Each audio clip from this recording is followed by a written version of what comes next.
धर्मवीर छत्रपति श्री संभाजी महाराज की जय। भारत माता की जय। हिंदू धर्म की जय। कृपया एक सूचना आहे, डाव्या बाजूला भरपूर जागा आहे, जे वारकरी मागे उभे आहेत कृपया त्यांनी डाव्या बाजूला बसून घ्यावं।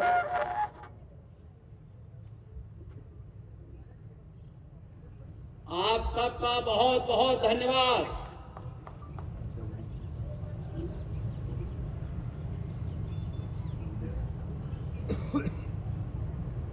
मैं आपके बीच में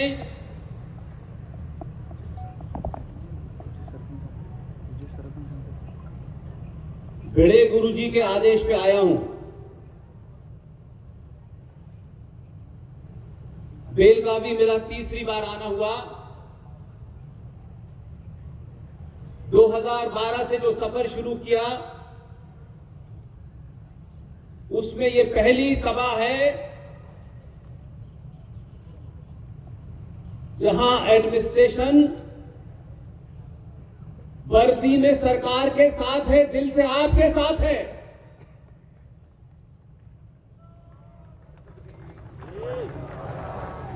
और यहां का प्रशासन ये जानता है कि ये जो भिड़े गुरुजी छत्रपति महाराज शिवाजी के अनुयायी हैं, ये पत्थर नहीं फेंकते, इसलिए उनको आप पे भरोसा है। इसलिए किसी सड़क को रोक करके ये पहला प्रोग्राम हो रहा है, इसके लिए आप सबको बहुत बहुत धन्यवाद। आज पूरे देश में और पूरे विश्व में जो आग लगी हुई है, संचार क्रांति के इस दौर में कोई बात किसी से छुपी नहीं है। जो बात हम पिछले 20 साल से कह रहे थे, आज वो टेलीविजन के माध्यम से आपको गाजा पट्टी में भी नजर आती है, कश्मीर में नजर आती है, बंगाल में नजर आती है, आसाम में नजर आती है। अब लोगों को अनुभव हो गया है कि हमारे हिंदुओं के बहुत सी दुकानें जो चल रही हैं, अनगिनत ठेकेदार हैं। इतिहास के मोड़ पर जब सनातनी अपनी शक्ति को पहचानने लगा, अपने पूर्वजों को पहचानने लगा, तब वो ठेकेदार कहते हैं कि हमारा डीएनए एक है। ये दो अलग अलग संस्कृतियां हैं, ये डीएनए कभी एक नहीं हो सकता। राजा दशरथ के 4 पुत्र थे और उन 4 पुत्रों में जब राजकाज की बात आई तो भगवान राम को राजपाट देने की बात तय हुई और यकायक भगवान राम को वनवास के लिए जाना पड़ा। तो भगवान राम अपनी खड़ाऊ छोड़ी, अपने भाई को राजकाज दिया और जंगल चले गए। ये हमारी संस्कृति है, हमारी परंपराएं, हमारी आस्थाएं हैं। और वहीं दूसरी तरफ एक राजा औरंगजेब, जिसके 4 पुत्र थे, उन पुत्रों में राजा बनने की जब बारी आई तो उन्हीं के सगे भाई औरंगजेब ने अपने सगे भाई की गर्दन काट करके शाहजहां को भेंट कर दी। ये उनकी संस्कृति है। इसलिए आपको अपने आदर्श, अपनी परंपराओं, अपनी मान्यताओं, अपनी निष्ठाओं पर गर्व होना चाहिए। इतिहास में कभी आपको उनके बारे में नहीं बताया गया। इस देश में आजादी से पहले और आजादी के बाद तक 6 ऐसे मुसलमान शिक्षा मंत्री बने जिन्होंने शिवाजी का पाठ नहीं पढ़ाया। और ये बात मैं बहुत दुख से, तकलीफ के साथ छत्रपति शिवाजी की उस भूमि पर कह रहा हूं जहां आज इतने सारे युवा शेर और शेरनियां सड़कों पर बैठे हैं। अगर ये ताकत, ये अनुशासन 50 साल पहले दिखाया होता तो आज भी यूपीएससी के कोर्स में इतिहास की जो किताब पढ़ाई जा रही है, उस किताब को अलीगढ़ मुस्लिम विश्वविद्यालय के एक प्रोफेसर ने लिखा है। अगर आपका बेटा और बेटी यूपीएससी में बैठेंगे और मॉडर्न हिस्ट्री अगर उनका पेपर है तो कितना कंट्राडिक्शन है कि अगर आपके बेटे को यूपीएससी में पास होना है तो उस विश्वविद्यालय के एक प्रोफेसर द्वारा लिखी हुई किताब जो आज तक यूपीएससी में पढ़ाई जा रही है, उस किताब में हम सबके आदर्श छत्रपति महाराज शिवाजी के बारे में एक लाइन लिखी हुई है। सरकारें बनती हैं, सरकारें अपने हिसाब से काम करती हैं, लेकिन सरकारें राष्ट्र नहीं बदल पाती, क्योंकि राष्ट्र जब सरकारों का पिछलग्गू हो जाता है तब यूपीएससी के कोर्स में इतिहास की वो किताब सनातनियों को पढ़नी पड़ती है, छत्रपति महाराज शिवाजी के अनुयायियों को पढ़ती है, जिसमें लिखा हुआ है कि शिवाजी एक पहाड़ी चूहा था। इतना लंबा कालखंड हो गया,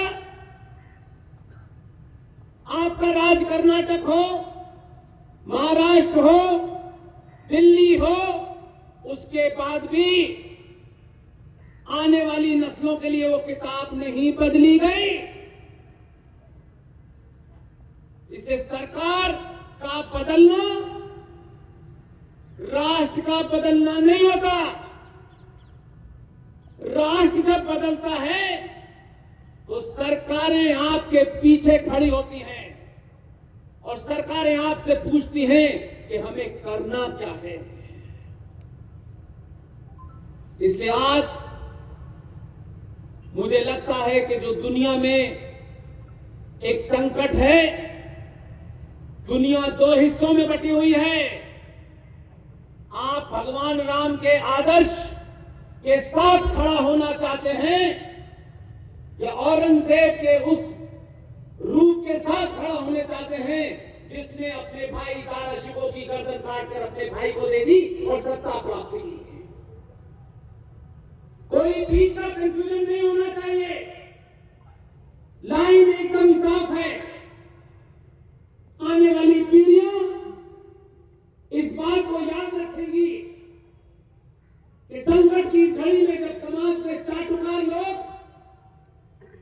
राजनीति के दलाल लोग अपने चुनाव जीतने और हारने के लिए इधर उधर का खेल करते हैं, लेकिन राष्ट्र को सुरक्षित करने का खेल नहीं करते। विचारधारा कोई पार्टी तय नहीं करती, सत्ताएं विचारधारा से कंप्रोमाइज करने के लिए कैसे बात करती हैं, इसका नमूना हमने महाराष्ट्र में देखा। नंबर नाच देखा। 2 कौड़ी की सत्ता के लिए लोगों ने अपने पिता के उस आदर्श को गिरवी रख दिया और एक पूरा मूवमेंट समाप्त हो गया। इसलिए मैं मानता हूं जिस दिन भी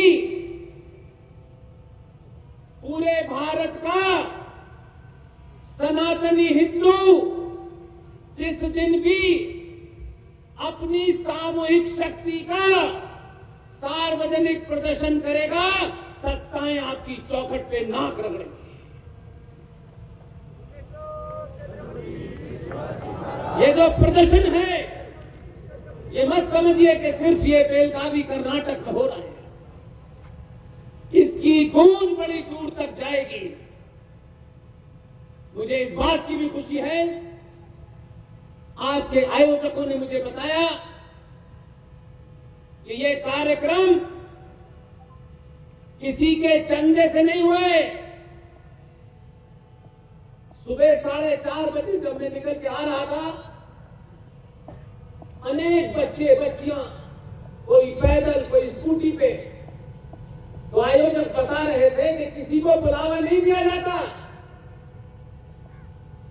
ये जो हिंदुओं को कायर बनाने की प्रथा चल गई है, कार्यक्रम करो और नीचे लिखो कि बाद में भोजन मिलेगा। यहां जितने युवा बेटे बेटियां शेरनियां बैठी हैं, इनको पता है कि यहां बहुत बिग खाना तो मिलेगा, वो वाला खाना नहीं मिलेगा जिसे खाने के लिए लोग इकट्ठा होते हैं। ये जो बदलाव है, आज अपने होने पे आपको गर्व है, अपनी पहचान पे गर्व है, अपने पूर्वजों पे गर्व है आपको। और इसका आपने जब से सार्वजनिक प्रदर्शन करना शुरू किया है, तो सनातन के विरोधी, भारत राष्ट्र के विरोधी, छत्रपति शिवाजी महाराज के जो हिंदुत्व था उसके विरोधी कहते हैं कि भारत में इंटॉलरेंस बढ़ रही है। इंटॉलरेंस नहीं बढ़ रही। जिस सनातनी को सच नहीं बताया था, उसे सच पता चल रहा है। और बिना किसी राजनीतिक दल, बिना किसी ठेकेदार के वो एसी के निकल करके सड़क पे बैठ करके हम जैसे लोगों की बात सुनने आया है, इसी से लोग डरेंगे। कोई विदेशी ताकत आपको मूर्ख नहीं बनाया। आज भी दुनिया की बातें हो रही हैं, लेकिन अगले 100 साल का रोड मैप भारत राष्ट्र के लिए लोगों के पास नहीं है कि 200 साल बाद क्या होगा। जिंदा कौमें 1000 साल का रोड मैप बनाती हैं, तब वो अपने आदर्शों को रखती हैं। हमने कभी इधर ध्यान नहीं दिया। इसलिए मैं कुछ क्योंकि मुझे इस बात की दिल से खुशी है, छोटी छोटी उम्र की बेटियां, माएं, बहनें, इतने युवा साथी, मैंने कभी संबोधन में इतने सारे युवाओं को कभी नहीं देखा। अभी जयपुर में गया था, वहां 2500 बच्चे आए थे, लेकिन केसरिया पगड़ी में छत्रपति शिवाजी की तरह तलवार लेकर के ऐसे बच्चों को पहली बार देखा।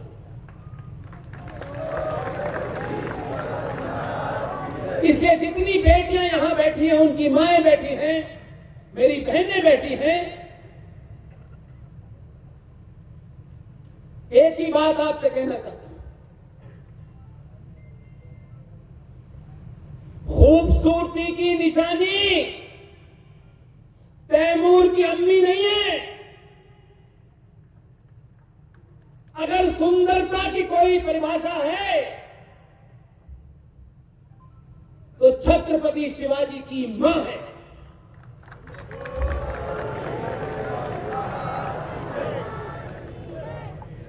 हम विज्ञापन देख करके, जिस विज्ञापनों को करोड़ों रुपया लेकर के वही कलाकार कभी तंबाकू बेचता है, कभी चाय बेचता है, और हम समझते हैं कि इस कलाकार ने कह दिया है कि ये चाय अच्छी है या कॉफी अच्छी है, हम वही पीने लगते हैं। वो इतने बिके हुए लोग हैं कि 2 करोड़ रुपए देकर उनसे जहर बिकवा लो, वो उसको भी बेच सकते हैं। विज्ञापन की दुनिया से बाहर निकलिए, यथार्थ की दुनिया का सामना कीजिए। जो कुछ हमने भोगा है वो आप न भोगे, यही हमारा मतलब है। इसलिए जिस दिन ये सफर शुरू किया, तय कर दिया किसी राजनीतिक दल के हेडक्वार्टर पे नहीं नजर आएंगे। ये सत्ताएं, ये पार्टियां आपको बांझ बना देते हैं अपने स्वार्थों के लिए। कभी हिंदुत्व ये वाला चाहिए, कभी मुंह चुप कर लो, कभी जिहादी से आपकी हत्या हो रही हो तो कुछ मत बोलो। इन्होंने आपको बांझ बना दिया है। इनकी बेटे बेटी नहीं मरते। कभी निकिता की हत्या होती है, कभी अंकिता की हत्या होती है, कभी रूपेश पांडे की हत्या होती है, कभी अंकित शर्मा की हत्या होती है। हमने किसी ठेकेदार को आवाज उठाते नहीं देखा। सुबह से लेकर शाम तक प्रवचन प्रवचन। मई 2014 से दिसंबर 2022 तक 82 करोड़ सनातनी हिंदू की जनसंख्या, पुलिस आपकी, सेना आपकी, सुप्रीम कोर्ट आपका, 477 सनातनी बेटे बेटियों की हत्या पूरे देश में इस्लामिक जिहादियों ने कही। किसी ठेकेदार ने आपको ये बात नहीं बताई, क्योंकि अगर वो ये बताएंगे तो लोग उनसे सवाल पूछेंगे कि फिर आप कर क्या रहे थे 100 साल से। इसलिए आपकी बीमारी, हमारी बीमारी हमारे बीच में है। ये जो समय है, इस समय का सही सदुपयोग कीजिए। बार बार राष्ट्रों के जीवन में ऐसे मौके नहीं आते हैं। इसलिए सबसे बड़ा झूठ हिंदुओं के ठेकेदारों ने खूब बोला। सारे धर्म बराबर हैं। ये दुनिया का सबसे बड़ा झूठ है। मैंने बड़े बड़े प्रोफेसर को देखा, विद्वानों को देखा, लेकिन सच बात तो नहीं बोलते भाई। किससे डर है? हम जो मानते हैं कि जो आया है उसका जाना निश्चित है। जब मौत निश्चित है तो डरना किससे है?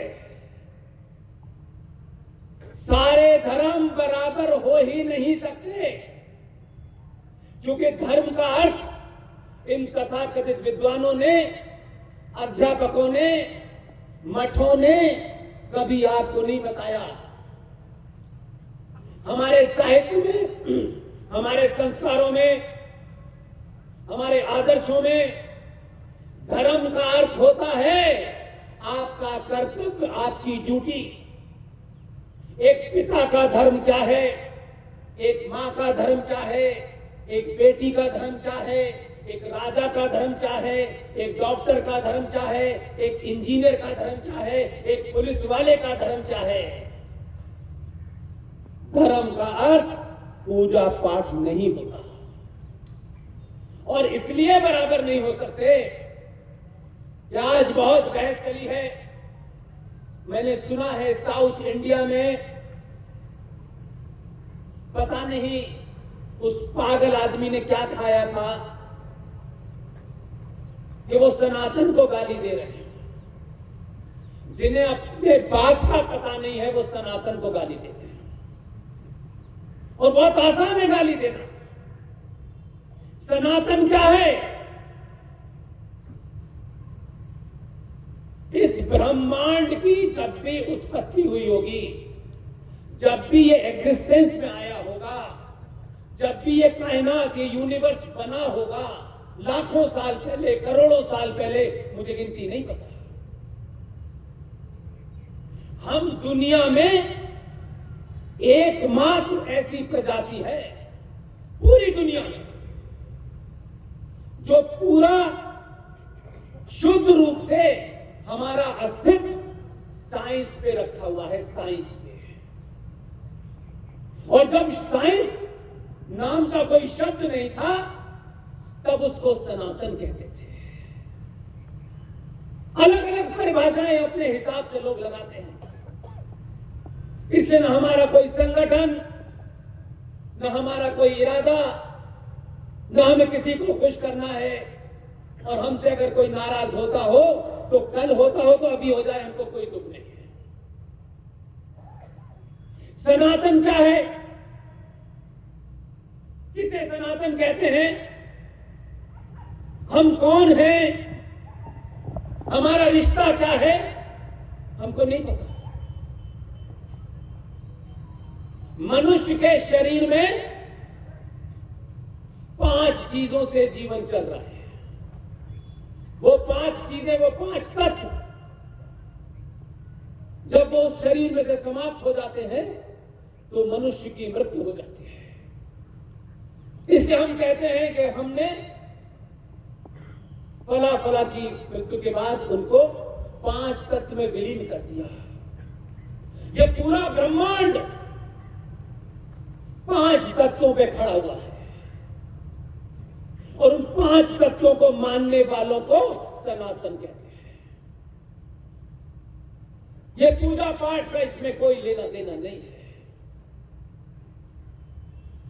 हमारे सनातन में कहा गया, और आज नहीं, आज किसी साइंटिस्ट की बात नहीं कर रहा हूं मैं, हजारों हजारों साल पहले, लाखों साल पहले जो ऋषि मुनि, जिनका इतिहास एक पागल कुत्ता मिडिल ईस्ट से आया था, उस पागल बीमार आदमी ने भारत में आने के बाद उसको सबसे ज्यादा डर इस बात का लगा कि जो सनातनी हैं, इनकी प्रेरणा कहां से मिलती है?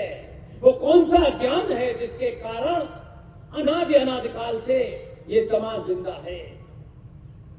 उस पागल ने विश्व में जब यूनिवर्सिटी का कोई जिक्र नहीं होता था, ये कैम्ब्रिज, ये लॉर्ड यूनिवर्सिटी, ये तमाम विश्वविद्यालयों का कोई जिक्र नहीं था, ये शब्द नहीं था, तब नालंदा में जो विश्वविद्यालय था उसमें दुनिया के लोग कहां कहां से शिक्षा लेने आते थे। लेकिन जिन पागलों को लगता है कि एक किताब आने के बाद अब सारी किताबें बेकार हैं, उस बख्तियार खिलजी ने वो पूरी की पूरी लाइब्रेरी जलाई और 3 महीने तक वो किताबें जलती रही। हम वो हैं, उन किताबों से अगर आज पता चलता, और आज के युवा बेटे बेटियों को शायद ये बात नहीं पता होगी, लेकिन आपके सामने जो कुछ हुआ उसे बारीकी से देखिए। फ्रांस की एक घटना है। फ्रांस में किसी ने रूल तोड़ा, वहां की पुलिस ने उसे रोकने की कोशिश की, वो नहीं रुका, गोली चली, गोली चलने से एक लड़का मारा गया। यहां तक अपनी जगह बात ठीक है। हो सकता है कि इसमें यह विवाद हो सकता है कि गोली नहीं चलानी चाहिए थी, कुछ और चलानी चाहिए थे, ये उनके यहां का रूल है, उसमें मुझे कोई दखल नहीं है। लेकिन अगर ये हो भी गया तो फ्रांस में 10 दिन तक हिंसा का नंगा नाच हुआ। यह भी कुछ हद तक मुझे रोष नजर आता है, लेकिन मेरा सवाल यह है, वो कौन सी बीमार मानसिकता है जिसने फ्रांस में 450 साल पुरानी लाइब्रेरी को आग लगाई? कुछ लोग डरते क्यों हैं ज्ञान से? क्योंकि ज्ञान प्राप्त हो जाएगा तो लोग उनसे सवाल करेंगे। इसलिए आज के युवा बेटे बेटी ये न समझे कि भारत में ही रोज घटनाएं घटती हैं। यहां तो आप किसी के ऊपर आरोप लगा सकते हैं कि ये हिंदू विचारधारा के हैं, ये फला विचारधारा के हैं। फ्रांस के पास दुनिया का सबसे अत्याधुनिक राफेल विमान मौजूद था। फ्रांस यूएन सिक्योरिटी काउंसिल का परमानेंट मेंबर भी था। मात्र 16 करोड़ की आबादी 15 दिन तक इस्लामिक जिहादियों के नंगे नाच के आगे नतमस्तक हो गई। ये जो कुछ दिख रहा है आज आपको, वो जो हो रहा है गाजा पट्टी में, अगर सनातनियों ने महाराष्ट्र से लेके कर्नाटक, केरल तक, आसाम तक, बंगाल तक, अगर आपने 1990 में जो मैंने अपनी आंखों से देखा है, अगर 1990 में आप सनातनी हिंदू की तरह व्यवहार करते तो कश्मीर के अंदर कश्मीरी हिंदू पंडित, कश्यप ऋषि के वंशज 1,500 मां बहन बेटियों का रेप और हत्याएं न होती। और हत्याएं और रेप होने के बाद भी महाराष्ट्र में रहने वाला, केरल में रहने वाला, बंगाल में रहने वाले को खबर नहीं थी, क्योंकि वो अपने अपने स्वार्थों में थे, अपनी अपनी दुकानें चलानी थी। किसी ठेकेदार को मैंने किसी मंच से उसके लिए युद्ध करते नहीं देखा। चंदा लेने जरूर आते, मगर अपने सोए हुए पे कि हम कितनी गहरी नींद में सोए हैं, हमें शर्म आनी चाहिए। मैं उन लोगों में से नहीं हूं कि मन से खड़े होकर के तारीफ करूं, तारीफ कम करता हूं। तारीफ करना बड़ा आसान है, ताली बजवाना बड़ा आसान है। हम इतने सोए हुए हैं, 1990 में कश्यप ऋषि के वंशजों को इस्लामिक आतंकी आताताई, जो वहां के मुख्यमंत्री था, जो गृह मंत्री था, उन लोगों की देखरेख में नरसंहार हुआ। 5 लाख कश्मीरी हिंदू पंडित अपनी धरती को भारत में छोड़ने के लिए मजबूर हो गए। 82 करोड़ हिंदू, सत्ता में हिंदू, पुलिस में हिंदू, सेना में हिंदू, कोई बचाने नहीं आया, कोई बचाने नहीं आया।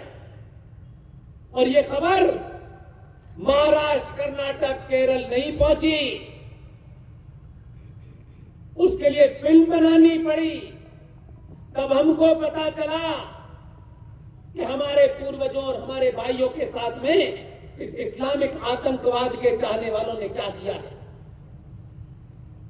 लेकिन आज इस संचार क्रांति के माध्यम से आप देख रहे हैं कि इजराइल, जिसकी कुल आबादी 1 करोड़ है, 1 करोड़, इसलिए भीड़ करोड़ों लोगों की हो वो महत्व नहीं रखती है। पुरुषार्थी 1 करोड़ हैं, चारों तरफ से इस्लामिक जिहादी देशों ने घेर रखा है। अकेला ऐसा तांडव मचाया है कि पूरी दुनिया का इस्लामिक हाय हाय कर रहा है। इसलिए ये मत समझिएगा कि हमारे पास ये नहीं है, वो नहीं है। जिंदा कौमें अपने जिंदा होने का परिचय देती हैं। ये जो आपको नेताओं ने खरीद लिया है, एक कहता है कि हम आपको 2 महीने की बिजली फ्री देंगे, कोई आटा फ्री दे रहा है, कोई चावल फ्री दे रहा है। शर्म नहीं आती सनातनियों? तुम्हारे पूर्वजों को दुनिया की ताकतें नहीं खरीद पाई और तुमको ये 2-2 कौड़ी के नेता कोई 1,000 रुपए फ्री बांटेगा, कोई 2 महीने की बिजली फ्री करेगा, कोई 2 किलो चावल देगा, तुम इसमें बिकते हो। बिकना बंद करो, अपने आप को पहचानो, तुम कौन हो। मेरा 10 साल का सफर पूरे देश में मुझे ये भरोसा दिलाता है कि आज सनातनी हिंदू अपने होने पर थोड़ा थोड़ा गर्व महसूस कर रहा है, इसलिए वो लोग परेशान हैं। वो कभी नहीं चाहते थे कि आप अपना इतिहास जाने। सत्ताओं में बैठे हुए लोग भी नहीं चाहते। ये सबसे बड़ा झूठ है कि भारत 15/10/1947 को आजाद हुआ है।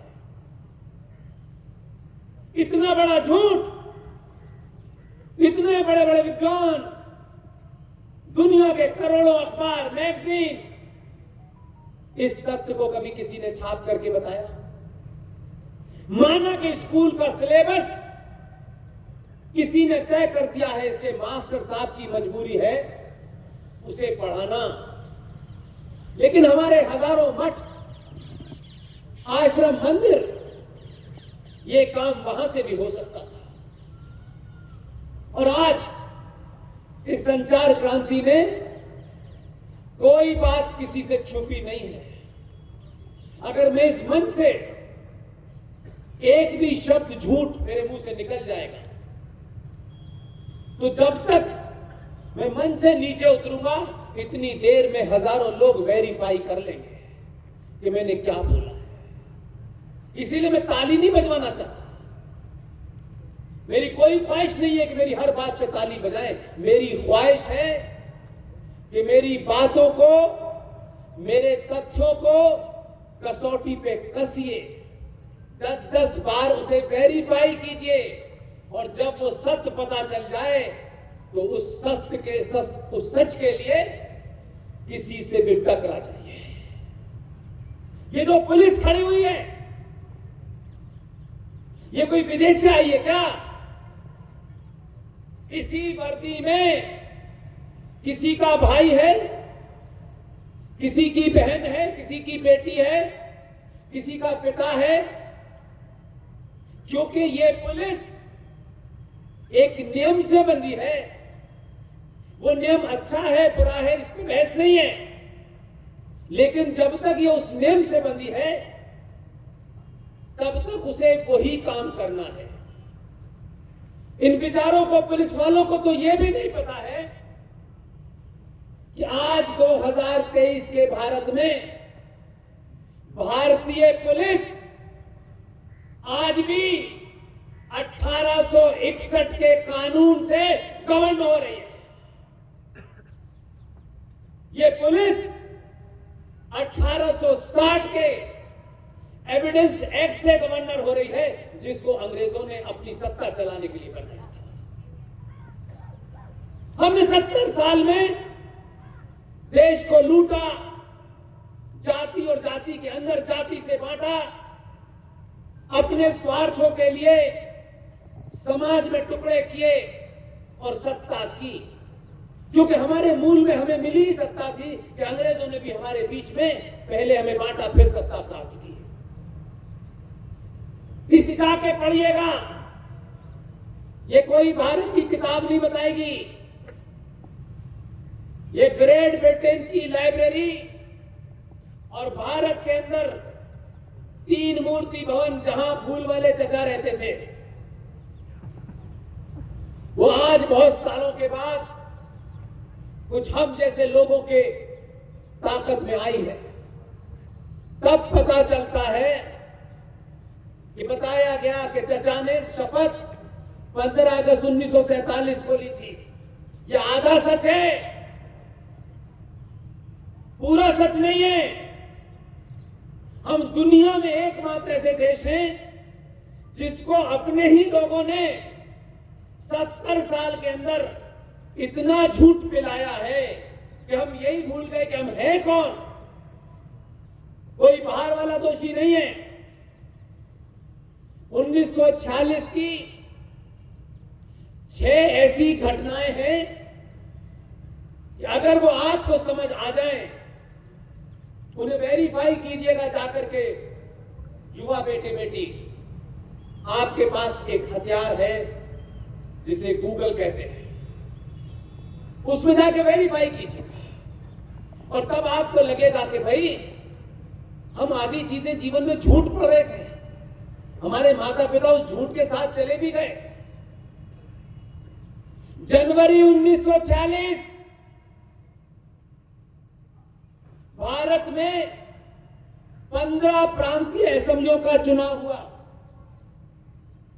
उस चुनाव में कांग्रेस पार्टी, ये वाली नहीं, वो वाली, और मुस्लिम लीग के बीच मुकाबला था।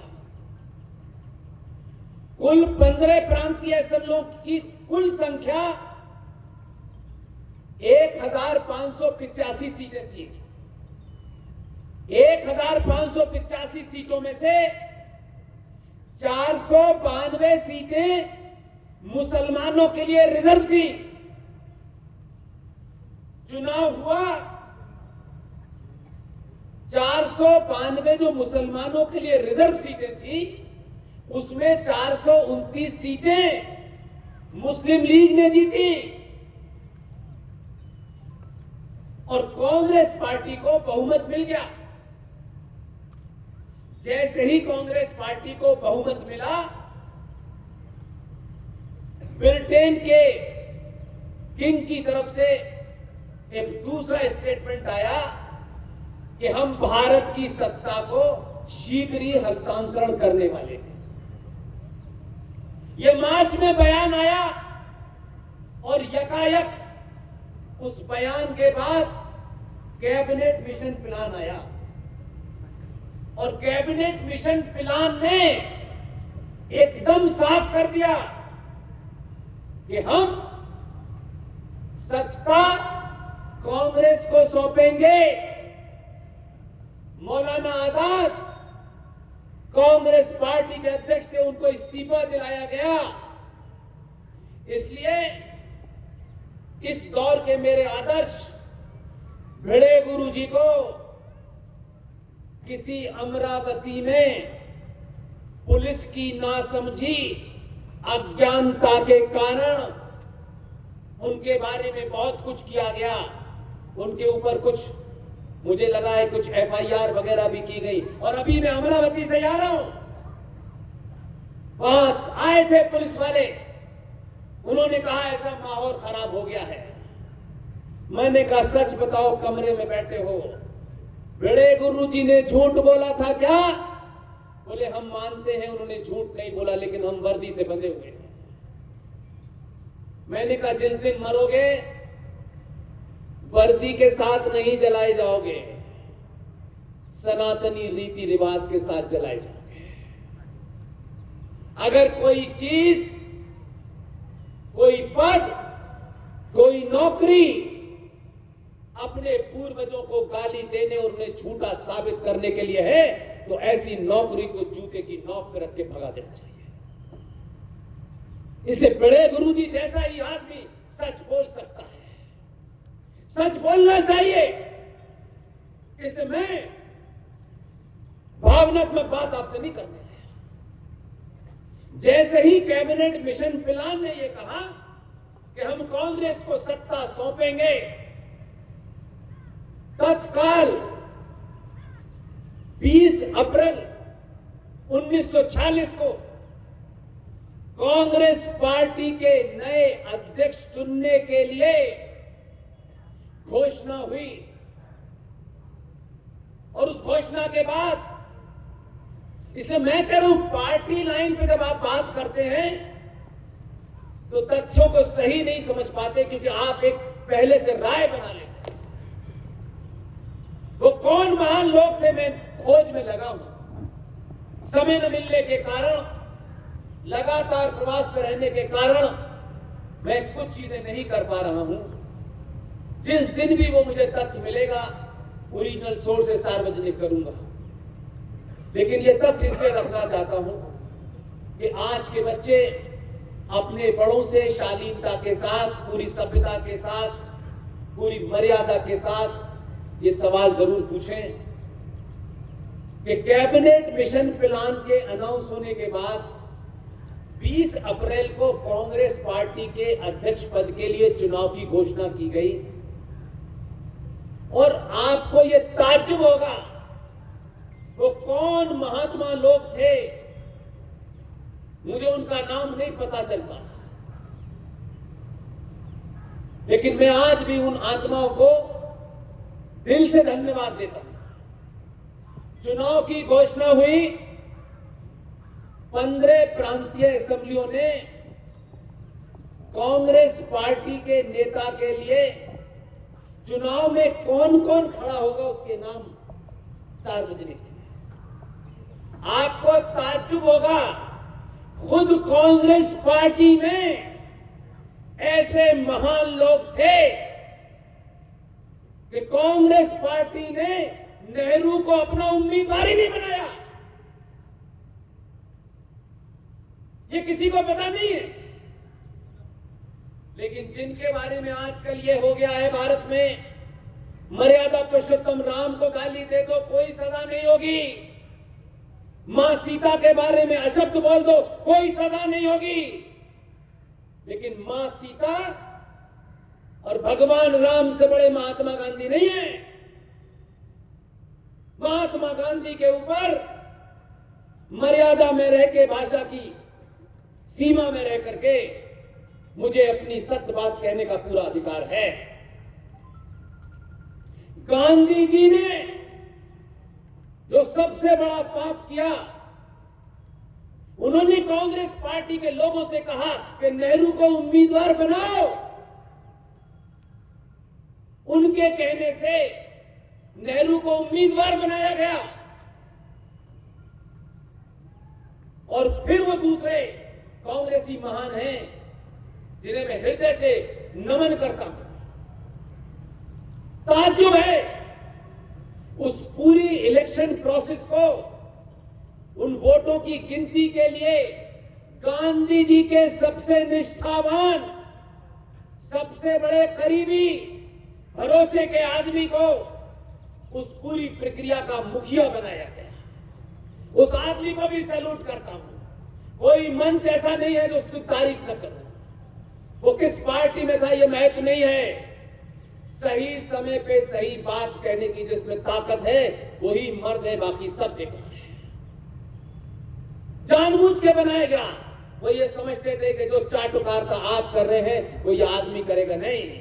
उसने आपके सम्मान में शब्द नहीं गए, लेकिन अपने हाथ से किताब लिख के गया और जो बेईमानी महात्मा गांधी की आंखों के नीचे हुई उसको सार्वजनिक करके गया। 15 प्रांतीय असेंबलियों ने वोट दे करके डिब्बों में बंद करके दिल्ली भेजे। उसमें सरदार पटेल भी उम्मीदवार थे, उसमें पट्टाभी सीतारमन भी उम्मीदवार थे, लेकिन वो कितने महान लोग थे 15 प्रांतीय असेंबलियों के लोग। जब डिब्बा खुला तो एक वोट पट्टाभी सीतारमन को मिला, एक वोट कृपलानी को मिला और एक वोट इनवैलिड हुआ और 12 वोट सरदार पटेल को मिले। नेहरू को एक वोट ही नहीं मिला। जो 2023 में कह रहे हैं लोकतंत्र की हत्या हो रही है, आपने तो लोकतंत्र के पैदा होने पे ही भ्रूण हत्या कर दी थी। आप बड़े जुर्म हैं, आप बड़े कातिल हैं। लोकतंत्र की हत्या तो उस दिन हुई जब पार्टी ने आपको एक भी वोट नहीं दिया, तो तब भी कांग्रेस पार्टी का अध्यक्ष नेहरू को बनाया गया और एक साजिश के तहत ये हुआ। और सबसे बड़ा दूसरा सच, किस तरीके से आप इस बात का अंदाजा लगाएं कि अप्रैल में जब ये हो गया तो जिस मुस्लिम लीग ने 1940 में लाहौर में 23 मार्च 1940 में यह प्रस्ताव पारित किया था कि हमें पाकिस्तान चाहिए, उस मुस्लिम लीग को 1946 के चुनाव के रिजल्ट और कांग्रेस पार्टी के अध्यक्ष में सरदार पटेल को मिलने वाले 12 वोटों से यह एहसास हो गया कि भारत पाकिस्तान बनाने के मूड में नहीं है।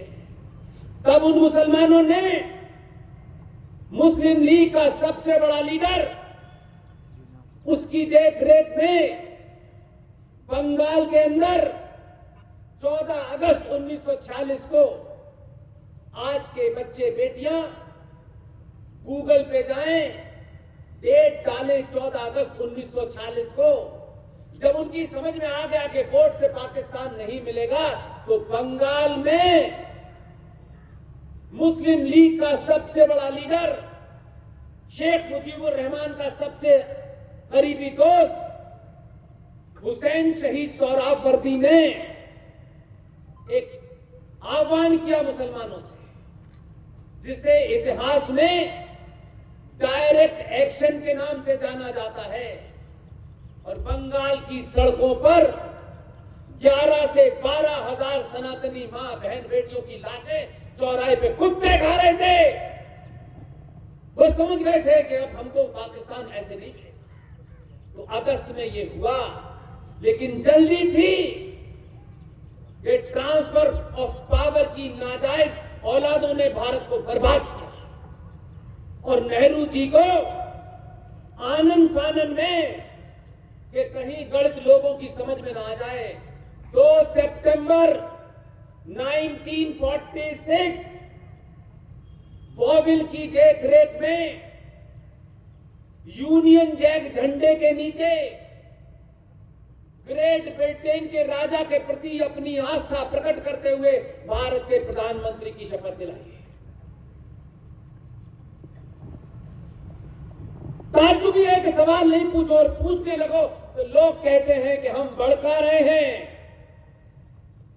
हमको किसी से डर नहीं है, हम भड़काते भड़काते मर जाने में ज्यादा शान समझते हैं।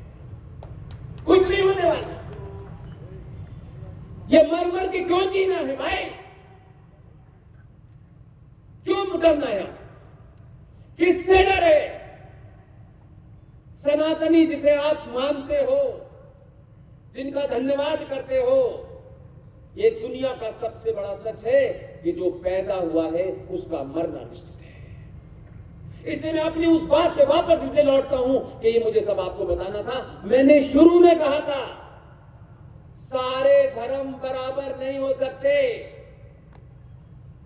धर्म दुनिया में एक ही है। मजहब कोई 1400 साल पहले आया, कोई 2000 साल पहले आया, कोई 4000 साल पहले आया। क्यों कह रहा हूं ये बात? सनातन का अर्थ सूरज, सनातन का अर्थ वायु, सनातन का अर्थ पृथ्वी, सनातन का अर्थ आकाश, सनातन का अर्थ जल। ये 5 तत्वों से सनातन बना है। इसलिए हमारे संस्कारों में, हमारे पूर्वजों ने, एक शब्द होता है कि हमें पूजा करनी चाहिए। हम उस भाव से लोगों को जोड़ना चाहते हैं, क्योंकि जैसे बच्चा बहुत छोटा होता है तो आप उससे मां साइंटिफिक बात नहीं करती, उसे लॉजिक रीजन नहीं समझा पाती, क्योंकि वो छोटा होता है। हमारे हजारों लाखों साल पहले हमारे ऋषि मुनियों को पता था कि हम अगर साइंस में अपने लोगों को समझाएंगे तो नहीं समझ में आएगा। तो उन्होंने आस्था से जोड़ दिया कि सूरज को सुबह सुबह पानी चढ़ा करके उसको प्रणाम करना है। पहला तत्व मनुष्य के जीवन के लिए जो एनर्जी चाहिए, जो हीट चाहिए, वो हमारे उस ऋषि मुनि को पता था, जिसने हजारों साल पहले कहा कि सुबह उठ करके जब सूरज की पहली किरण निकले तो उसको लोटे से पानी चढ़ाना, क्योंकि पानी चढ़ाने में आंखें खुली रहती हैं। और जब आप पानी चढ़ाते हैं तो सूरज की किरणें पानी पे आके लगती हैं और इकट्ठी होकर के आपके माथे पर एक जगह आकर वो पूरी की पूरी पूरे दिन के लिए आपको एनर्जी दे देती है, क्योंकि आपके शरीर को अग्नि चाहिए। फिर उसी ऋषि मुनि ने तो आपकी आस्था से जोड़ दिया कि सूर्य भगवान है, इस पे जल चढ़ाना चाहिए। इसलिए कि आदमी आस्था से ज्यादा सवाल नहीं करता है, साइंस में कई सवाल करता है। फिर उसी सनातनी से कहा, तुम्हें वायु चाहिए ना मनुष्य को, ऑक्सीजन चाहिए। शब्द ऑक्सीजन बहुत पुराना नहीं है, कल का शब्द है।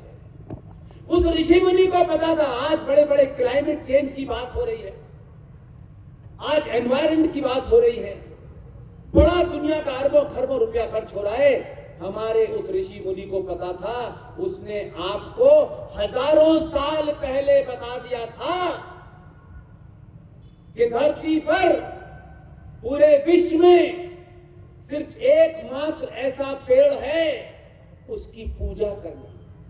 उसने फिर उसको पूजा से जोड़ा, क्योंकि आप उतनी उम्र में नहीं आए थे कि वो उसकी आपको साइंटिफिक वैल्यू बताता, और कहा कि दुनिया में आज कितनी भी तरक्की कर ली हो, हमारे उस ऋषि मुनि को पता था कि धरती पे एक ही पेड़ है जो 24 घंटे ऑक्सीजन देता है, जिसे पीपल का पेड़ कहते हैं। इसलिए पूजा करने के लिए नहीं कहा था उसने पूजा के बहाने आपको उसके प्रति एक सेंसिटिविटी क्रिएट करने के लिए कहा था, ताकि इस पेड़ को मरने मत देना, इस पेड़ को हर मौसम में उस पूजा के नाम पे पानी देते रहना, उसको प्रोटेक्ट करना, क्योंकि पीपल आज भी है, पूरी दुनिया में तरक्की हो गई हो, एक ही पेड़ है जो 24 घंटे ऑक्सीजन देता है। इसलिए उसने हमारी आस्थाओं से जोड़ा। जल, ये जल कहां मिलता है? समुद्र में बहुत है। कोई ऐसा नहीं है कि सरकार आ गई बदल गई तो कुछ नाम बदल गए। जल ही जीवन है। उस जल को प्रोटेक्ट करने के लिए इस जल को कुछ पागल सुअर गंदा न करें, इसको पवित्र रखना आपकी जिम्मेदारी है, इसको क्लीन रखना आपकी जिम्मेदारी है। तो जहां से जल पीने का मिलता था, उन तमाम नदियों के नाम, कोई कावेरी है, कोई कृष्णा है, कोई गंगा है, कोई जमुना है। कभी सोचा आपने कि ये सारे नाम माओ के ऊपर क्यों हैं? कभी ध्यान गया इस पे? ये इसलिए है कि सनातनी हिंदू सभ्यता में मां पहला और आखिरी सच है। मां को जितना पवित्र रखते हो, उतना ही पवित्र पानी को रखना। जितना मां का आदर करते हो, जितना मां को प्रणाम करते हो, उतना ही इस नदी को भी पवित्र रखना, ताकि पूरी की पूरी जनरेशनों को पीने का पानी मिले। और मां से क्यों जोड़ा है? गंगा मां, कृष्णा मां, इसलिए जोड़ा है।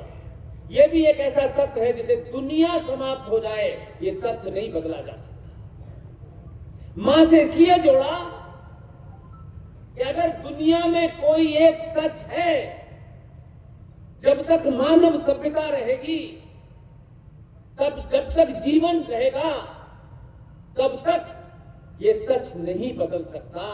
और सच सिर्फ इतना ही है कि जिस मां ने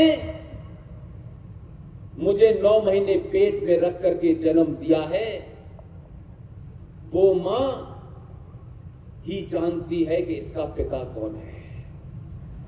ये पुरुषों को बड़ा घमंड है, पुरुषार्थ बहुत दिखाते हैं मर्द कि हम मर्द हैं, हम फलाना हैं, आप कुछ भी नहीं है। धन्यवाद करना चाहिए उस मां को, पैर छूने चाहिए उस मां के, जिस मां को ये पता है कि जो मेरा बेटा पैदा हुआ है, उसी को सिर्फ पता है पिता कौन है। अगर मां गलती से इधर की जगह इधर उंगली निकल कर दे, तो सारी आपकी घमंड निकल जाएगा कि वंश तो पुरुषों से चलता है। हमारे यहां वंश माओं से चलता था। इसलिए अंग्रेजों ने आपकी इसी नस को पकड़ा, क्योंकि उस सभ्यता में शादी नाम का इंस्टीट्यूशन नहीं था। उस दौर में शादी इंस्टीट्यूशन नहीं थी अंग्रेजों के दौर में। इसलिए उनको समझ में आ गया कि मां एक ऐसी सच्चाई है जिसे कोई बदल नहीं सकता है। इसलिए मां का सबसे पहला काम उन्होंने क्या किया कि जैसे ही उनका मौका लगा कि ये अपनी रूट से कट जाएं, ये उन जड़ों से कट जाएं, तो उन्होंने एक कानून बनाया कि सरकारी नौकरी प्राप्त करने के लिए आपकी उम्र का सर्टिफिकेट, आपकी मां और पिता कौन है इसका सर्टिफिकेट, इसका सर्टिफिकेट एक अंग्रेज देगा, और जब तक आप उससे अटेस्ट नहीं कराएंगे तब का वो वैलिड ही नहीं होता। अब मैं पूछना चाहता हूं कि उस अंग्रेज अफसर को कैसे पता चला कि मैं लिख के लाया हूं कि मैं स्वर्गीय बलदेव प्रसाद का बेटा हूं? उनको कैसे पता? ये बात तो सिर्फ मेरी मां के अलावा कोई नहीं जानती। लेकिन आप जो देखते हैं सरकारों में, मैं वो नहीं देखता। मैं वो देखता हूं कि चाहे 100 साल के बाद ही अगर कुछ डॉट बराबर भी कुछ बात बढ़ी है तो कम से कम हम ये कहें ये नहीं हुआ, वो क्यों नहीं किया। भाई साहब, अगर जो किया है उससे आने वाली नस्लें सुधर जाएंगी तो वो 100 बड़े कामों की चीज है। मैं किसी सरकार की तारीफ नहीं करता, बहुत मुश्किल होता है। मैं व्यक्ति विशेष की तारीफ तो करता हूं कि ऐसे लोगों को, पुरुषार्थी को पैदा कीजिए। पहला ऑर्डर निकला भारत के अंदर, क्योंकि इससे हमारा कोई इंटरेस्ट नहीं है, इसमें तो कुछ हमें पैसे मिलने नहीं है, इसमें तो कोई फ्री चावल मिलना नहीं है, इसमें तो बिजली का बिल माफ नहीं हो रहा। सनातनी इतने ही सोचता था। लेकिन एक काम हुआ, पहला ऑर्डर शपथ लेने के बाद निकला कि अब से हर बच्चा, हर बेटी अपना डेट ऑफ बर्थ का सर्टिफिकेट अपने आप ही अटेस्ट करेगी, कोई दूसरा अफसर नहीं करेगा। ये भाव है। और पृथ्वी जो हमें जीने के लिए सब कुछ देती है, हमारी परंपराओं में लोग सुबह उठते थे तो आपके बुजुर्ग होंगे, जरा उनसे पूछिएगा, भिड़े गुरुजी से पूछिएगा। यहां तरुण भारत के एडिटर इन चीफ बैठे हुए हैं, 130 साल 103 साल पुराना अखबार है। मैं तरुण भारत का नाम सुनता था, लेकिन उसका एडिटर मेरे साथ बैठेगा, ये मेरे लिए गौरव की बात है। इतने सारे अखबार, दुनिया की इतनी मैगजीनें ऐसी खबरें नहीं छापती। इसलिए 2022 में सच जान लीजिए बस, और कुछ नहीं जानना है। अगर सच जान लोगे तो दुनिया का कोई पागल कुत्ता आपको डरा नहीं सकता। और आपने सच जानना शुरू किया है, इसलिए हैदराबाद वाला कुत्ता दिन भर भौंकता है, दिन भर भौंकता है। ये जो बीमारी है, जिसके बाप की देख रेख में कश्मीर में 5 लाख सनातनी कश्यप ऋषि के वंशज भाग गए, भागने पे मजबूर कर दिया गया, और 1,500 बेटे बेटियों की हत्या की। उसकी बेटी फलस्तीन के लिए और हमास के लिए और हिजबुल्लाह के लिए खड़े होकर के झंडे को नारे लगाती है। कुछ नहीं होता। उनको मालूम है सत्ताओं को कैसे डराया जाता है, और हम सच नहीं बोलना चाहते, किस लालच में नहीं बोलना चाहते। भिड़े गुरुजी को कोई खरीद सकता है? कोई सरकार झुका सकती है उन्हें? इसलिए आप उनके अनुयायी हैं। किसी से मत डरिए। सत्ता बहुत कमजोर होती है और छोटी सी होती है, बस। इसलिए राष्ट्र बड़ा होता है, देश बड़ा नहीं होता। देश को सरकार चलाती है, राष्ट्र को समाज चलाता है। इसलिए भिखारियों की तरीके से सत्ताओं से ये मांगना बंद कर दीजिए, हमें ये चाहिए, हमें वो चाहिए, हमें इसमें छूट चाहिए। नहीं, भारत राष्ट्र का सौदा संसद में हो गया है, कोई बताता नहीं है मेरे भाई।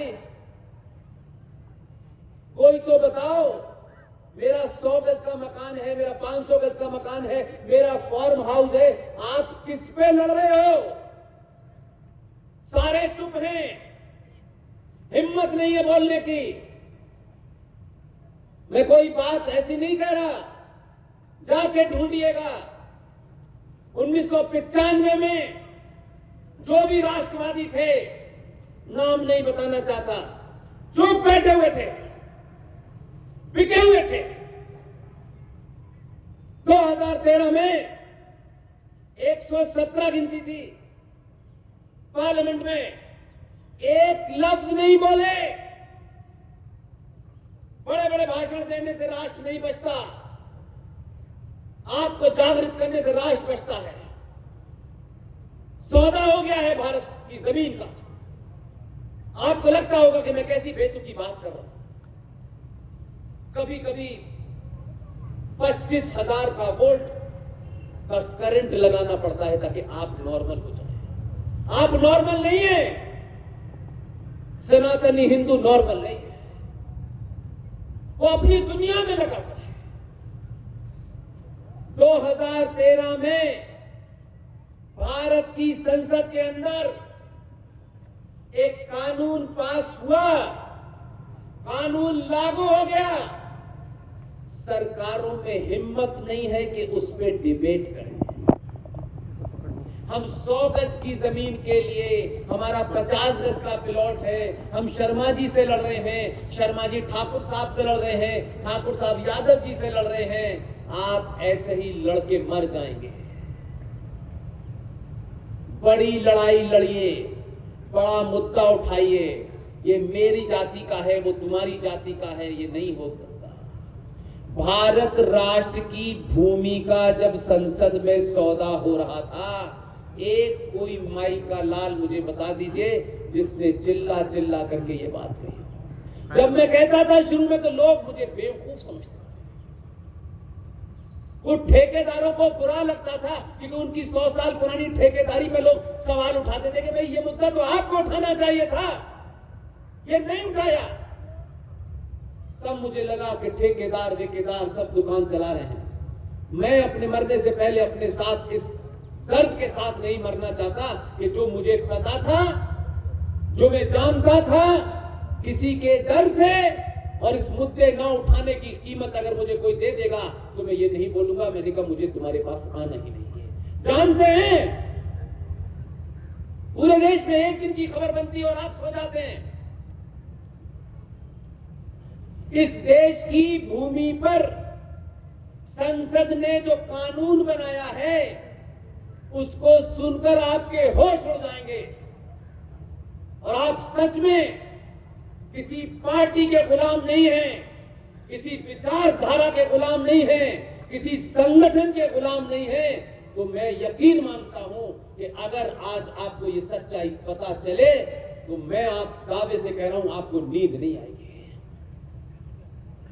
और जिसको नींद आ जाए समझ लीजिए कि वो मर चुका है, नहीं नींद आएगी आपको। संसद में एक कानून बना जिसमें 95 में अमेंडमेंट हुआ था और 2013 में उसे विस्तरित। अरे कोई तो मर्द होता संसद से निकलकर संसद के बाहर चिल्लाता। इसलिए हैदराबाद वाले को आप गाली कुछ भी दे लीजिए, वो अपने एजेंडे के लिए संसद के बाहर खड़े होकर चिल्लाता है, कोई सुने या ना सुने। हमारा एक चेहरा बता दीजिए जिसने आपने कहीं सुना हो कि इस आदमी ने ये बात 2013 में कही थी। ये तो क्रांति का दौर है, इस समय संचार क्रांति चल रही है, कोई चीज छुपी नहीं है। एक कानून बना, उस कानून के तहत वक्फ प्रॉपर्टी एक्ट, इस एक्ट को संसद ने शरिया से भी ऊपर कर दिया है। ऐसे मुद्दे मत उठाओ, कोई नहीं बोलेगा क्योंकि उनको डीएनए ढूंढना है, उनको दुकान चलानी है, हमको नहीं चलानी दुकान। वक्फ प्रॉपर्टी एक्ट के तहत वक्फ बोर्ड एक प्राइवेट बॉडी है। ये प्राइवेट बॉडी हर शहर में है, सरकारी नहीं है। उन्होंने दलाल और बिके हुए नेताओं को खरीद करके उनका मुंह बंद कर दिया और उस कानून के तहत वक्फ बोर्ड के दो एम्प्लॉय, एक प्राइवेट बॉडी के, अगर वो ये कहें कि बेलगावी के जिस चौराहे पे ये सभा हो रही है, ये सभा का जो जगह है ये वक्फ बोर्ड की है। कहीं ऐसा सुना होगा आपने कि नहीं? अगर वो ये कह दें कि ये जमीन, ये चौराहा वक्फ बोर्ड का है, ये पुलिस स्टेशन वक्फ बोर्ड पे बना हुआ है, ये पूरा बेलगावी वक्फ बोर्ड पे बना हुआ है, तो कोर्ट की बात छोड़िए, ये संसद ने ताकत दी है कि ये बात उनको कहने के बाद उनको इस बात की ताकत है कि इस एरिया का officer, whether DM, SSP, SHO, जो भी कॉम्पिटेंट अथॉरिटी है, वो जाएगी, आपके घर के कागज, आपके रिजॉर्ट के कागज सब आपके पास है, बिजली का बिल है, सब है। संसद ने कानून पास किया है कि जो ये कह रहा है कि ये चौराहा हमारा है, उनको कोई कागज नहीं देना। और तरुण भारत के एडिटर साहब बैठे हैं, ये अच्छे आदमी, इन्होंने मुझे अपने रिजॉर्ट पे ठहराया और कल रात ये मेरे मन में सवाल था, इतना खूबसूरत बनाया है, मिट्टी का है। मैं ये सोचने लगा कि ये कितने दिन तक रहेगा। संसद में जो कानून पास हुआ है, ये उस रिजॉर्ट के मालिक हैं। 2 कौड़ी के छोटे भाई का पजामा, बड़े भाई का कुर्ता पहने हुए 2 लोग कहेंगे कि ये रिजॉर्ट वक्फ की प्रॉपर्टी पे बना हुआ है, उनको कागज नहीं दिखाने, और इनके पास कागज हैं। इनसे कहा गया है कि आप अपने कागज लेकर के भारत की हाई कोर्ट और सुप्रीम कोर्ट में नहीं जा सकते। ये कहां जाएंगे पता है? वो ये कहा गया है उस कानून के तहत, ये अपने कागज लेकर के वक्फ बोर्ड, जो एक प्राइवेट बॉडी है, जिन्होंने आपकी जमीन पे दावा करके आपसे छीन ली है, आप उनके सामने अर्जी लगाएंगे कि ये मेरी जमीन मेरी है, ये नहीं मिलेगी। आज भारत की 40% से ज्यादा जमीन वक्फ बोर्ड के पास है। ये पता नहीं है आपको? आंध्र प्रदेश हाई कोर्ट के एक जज का ऑब्जर्वेशन है, भारत की भूमि का सबसे बड़ा हिस्सा रेलवे के पास है, फिर डिफेंस के पास है, तीसरे नंबर पर वक्फ बोर्ड के पास है। ये तो एक खुली गुंडागर्दी को मजहबी चादर में संसद ने पास होने दिया। ये जो सुप्रीम कोर्ट बड़ी एक्टिव नजर आती है, सड़क पे गाय नहीं घूम सकती, फलाना नहीं कर सकते, धमाका नहीं कर सकते, नाली में गंदगी के लिए सुप्रीम कोर्ट के पास टाइम है, इसको सुनने का सुप्रीम कोर्ट में हिम्मत नहीं है। आप 82 करोड़ हैं, देश आपका है, आप टैक्स भरिए। आपके टैक्स से इस देश में योजना चल रही है, सुअर पालने और सुअरों को देने के लिए भी सब्सिडी दी जा रही है। आप टैक्स भरिए बस। पूरा राष्ट्रपति भवन, नया संसद, सब वक्फ बोर्ड में है, कोई पूछने वाला नहीं है। दिल्ली के अंदर लोकल सरकार में 2 कौड़ी का एक ही है वहां मुसलमान एमएलए, 300 से ज्यादा मकान उसने खाली करा दिए, कोई पूछने वाला नहीं, कोई रोने वाला नहीं, क्योंकि हमको तो अपना अपना एजेंडा चलाना है। हमारी दुकान चलनी चाहिए, राष्ट्र भाड़ में चला जाए। हम राष्ट्र की बकवास तो सुबह से शाम तक करते हैं, भारत माता की जय भी करते हैं, जिसे अपनी माता मानते हो कम से कम उसका तो सुरक्षा करो यार। सब नारा लगाने से नहीं, इसलिए कोई ब्राह्मण है, कोई ठाकुर है, कोई बनिया है, कोई ये है, आप सब कुछ हैं, सनातनी नहीं है। कोई दुनिया की किताब मुझे दिखा दीजिए, कोई ग्रंथ दिखा दीजिए। ये फ्रॉड रोज तीसरे दिन नई नई लिखते में इनकी बात नहीं कर रहा, मैं अनादिकाल की बात कर रहा हूं। भारत भूमि अनादिकाल से जाति प्रधान नहीं रही, ये भारत भूमि अनादिकाल से कर्म प्रधान भूमि रही है। कोई ब्राह्मण मां के पेट से जन्म ब्राह्मण नहीं लेता, ये बड़ी गलतफहमी है। किसी ठाकुर मां के पेट से जन्म लेने वाला ठाकुर नहीं होता। असली इतिहास में जाइए, चोरों के लिखे हुए इतिहास में मत जाइए। हमारे यहां जिसने ज्ञान प्राप्त कर लिया, और ज्ञान का मतलब किताबें पढ़ना नहीं होता है, यूजीसी से मिली हुई डिग्री नहीं होता है। ज्ञान मिलता है मंदिर में, शिक्षा मिलती है विश्वविद्यालय में।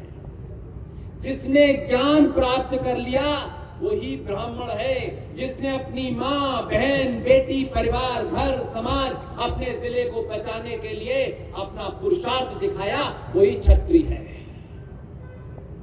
जो व्यापार करता है उसे बनिया कहते हैं, जो शहर को ठीक से रखता है उसे दलित कहते हैं। इसलिए सिर्फ ये गाली देकर के ब्राह्मणों को काम नहीं चलेगा।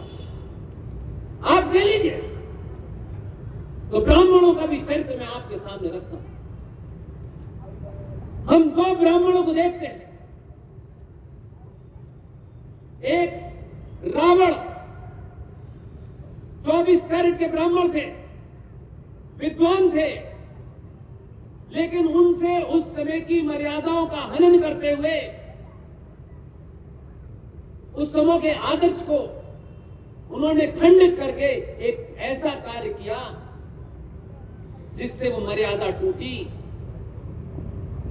लेकिन वो ब्राह्मण थे। न मैंने देखा, न आपने देखा, न हमारे पूर्वजों ने देखा, लेकिन हम सदियों से सुनते आ रहे हैं कि रावण ने एक कृत्य किया था, एक बुरा काम किया। आज भी यही हमारे सनातन की ताकत है। आज भी 2023 में रावण के उस कृत्य के कारण रावण चौराहे पे जलाया जाता है। और परशुराम ब्राह्मण हैं, परशुराम अपने कृत्य के कारण मंदिर में पूजे जाते हैं। कौन कहता है कि आपका कोई देवी देवता शस्त्रहीन था? मां दुर्गा, चंडी, परशुराम, क्या उनको पता नहीं था? परशुराम फरसा क्यों रखते थे?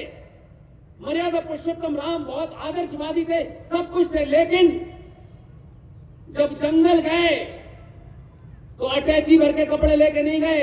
उनको मालूम था जंगल में पागल कुत्ते मिलेंगे, राक्षस मिलेंगे, जहादी मिलेंगे, इसलिए तीर कमान लेके गए। वही मर्यादा पुरुषोत्तम राम जो मुस्कुरा रहे हैं, जो आदर्श हैं। जब उन्होंने समुद्र से रास्ता मांगा तो समुद्र ने रास्ता नहीं दिया, 3 दिन तक विनती की, नहीं दिया। लेकिन जैसे ही धनुष बाण चढ़ाया, समुद्र अपनी औकात में आ गया, बोला चाहिए। इसलिए जो लोग भक्ति में लीन हैं, भक्ति करनी चाहिए। याद रखिए, अनादिकाल से लेकर आज तक भक्ति जब भी कर सकते हैं जब बीच बीच में शक्ति का प्रदर्शन करेंगे तो भक्ति कर पाएंगे, नहीं तो नहीं कर पाएंगे। इसलिए परशुराम ब्राह्मण, रावण ब्राह्मण, और आज भी मंदिर में बैठने वाला जो छोटा सा मंदिर है उसमें एक पुजारी बैठा है, चाहे वो बनारस का मंदिर हो, चाहे राम मंदिर हो, जितने भी मंदिर है, वहां जो बैठा हुआ है कोई पूछता है कि उस पंडित जी आपकी जाति है? जो उस कार्य को कर रहा है, जो बैठा है, बस वो पंडित है, वो उसका जानकार है। उस पंडित से पूछिए जो ब्राह्मण है। ये सवाल पूछना चाहिए उन जातिगत नेताओं से जो अपने स्वार्थों के लिए, वोटों के लिए आपको बांट देते हैं। पूछा कभी कि ये जो पंडित ब्राह्मण है, अगर ये इतना ही बड़ा ब्राह्मण है और इतने ही इसको अपने ब्राह्मण होने पे गर्व है, तो क्या कभी इसके मन में ये सवाल आया कि जिस ब्राह्मण को, ब्राह्मण रूपी राक्षस को, रावण को भगवान राम ने उसका वध किया, आज हजारों साल होने के बावजूद भी भगवान राम के ऊपर ब्राह्मण वध का आरोप नहीं है। राम के ऊपर यह है कि उन्होंने रावण को मारा, ब्राह्मण को नहीं मारा। रावण के अंदर जो गलत प्रवृत्ति थी उसके कारण उसका वध किया, ब्राह्मण वध नहीं किया। और फिर उस ब्राह्मण से तीसरा सवाल करिए, वही ब्राह्मण भगवान राम उस क्षत्रिय की पूजा कर रहा है, उसके मन में ये नहीं है कि इसने एक ब्राह्मण को मारा था तो उसकी पूजा नहीं करो, वो उसकी पूजा करता है। और चौथा चरित्र देखिए उसी ब्राह्मण का कि वो मंदिर में बैठा है, पूजा करा रहा है, लेकिन उसने आज तक ये नहीं कहा कि शर्मा जी, मिश्रा जी, दीक्षित साहब, फलाने साहब, ढिमाके साहब, वो किसी ब्राह्मण की लिखी रामायण नहीं बल्कि वाल्मीकि की लिखी रामायण पढ़ा। ये है चरित्र। इस ताकत को समझिए। जातियों में बंट करके आपने किसी का भला नहीं किया। आप जो काम करते हैं उससे आप जाने जाते हैं। इसलिए सच बोलिए, ये मौका दोबारा नहीं मिलेगा। हम भी आप ही की तरह साधारण से लोग थे। जब हमको ये लगने लगा कि संचार क्रांति में अब हम किसी को जिम्मेदार नहीं ठहरा सकते कि दो अखबार हमारी रिपोर्ट नहीं छापता या फला जगह हमें जगह नहीं मिलती, आप सच बोलेंगे। मैं अपने सामने पिछले 10 साल से इस ताकत को देखा हूं। सच सुनने के लिए चौराहों पे लोग धूप में बैठते हैं, सच सुनने के लिए रात में 2 बजे तक भी सभाएं होती हैं और लोग जाते नहीं है। लोगों को पता है कि इस सभा के बाद खाना नहीं मिलेगा, इस सभा के बाद प्रसाद नहीं मिलेगा, किसी पार्टी का टिकट नहीं मिलेगा, लेकिन उसके बावजूद भी अगर आप खड़े हैं, यही मेरी जीत है, यही मेरी ताकत है। और इसीलिए मैं पूरे देश भर में जाता हूं तो मुझे अंदर से खुशी होती है कि आज हम कहते हैं ये पढ़े लिखे लोग हैं, बड़े बड़े साइंटिस्ट, बड़े बड़े डॉक्टर, बड़े बड़े इंजीनियर। जब वो ये सवाल कहते हैं हमें नहीं पता था, मैंने कहा सर इसको पता करने के लिए कुछ खोना पड़ता है। मैं भी 10 साल पहले कुछ खो के आया, मुझे कुछ पाने की कोई इच्छा नहीं है। ये जब आप इतने लोग आते हैं, जब मैं यहाँ आया तो बहुत सारे बुजुर्ग यहाँ मुझे मिले, सब बड़े बड़े ब्यूरोक्रेट थे। मुझे उनसे मिलकर इसलिए खुशी होती है कि कम से कम उम्र के इस बोर्ड पर सच सुनने की सनातनियों में आदत पड़ गई है और इस सच के कारण ही दुनिया में बदलाव हो रहा है। इसलिए चिंता मत कीजिए। ये चोटे उठाई गिरे लुटेरे जिनके पास धोने के लिए पानी नहीं था, भारत में आके कहते हैं ये मुगल बिरयानी है। आप मुझे बताओ, रेगिस्तान में धोने के लिए पानी नहीं और यहां के लोग कह रहे हैं ये मुगल बिरयानी है। चावल पानी में पैदा होता है, पीने को पानी नहीं, धोने को पानी नहीं, वो कहते हैं ये मुगल बिरयानी है। कमाल है। इसलिए 1960 में मुगल आजम बना करके उन लोगों ने आपके जहनों को धो दिया। अब छत्रपति शिवाजी अगर ऐसी फिल्में बनती हैं तो अच्छा नहीं लगता, लेकिन मैं आपसे फिर एक विनती करता हूं, टेलीविजन देख करके अपने आइडियल मत बनाइए। ये 2-2 कौड़ी के लिए लोग 5-5, 10-10 करोड़ रुपया लेकर के किसी चीज का विज्ञापन करते हैं और सनातनी हिंदू उसको सच समझने लगता है। आपके अपने लोग हैं, उनसे कुछ भी खरीदेंगे, उनकी ताकत बढ़ेगी। अपनों को पहचानिए। जो अपनी दौड़ में पीछे रह गया है, अपने से कमजोर है, उसका हाथ पकड़ लीजिए बस।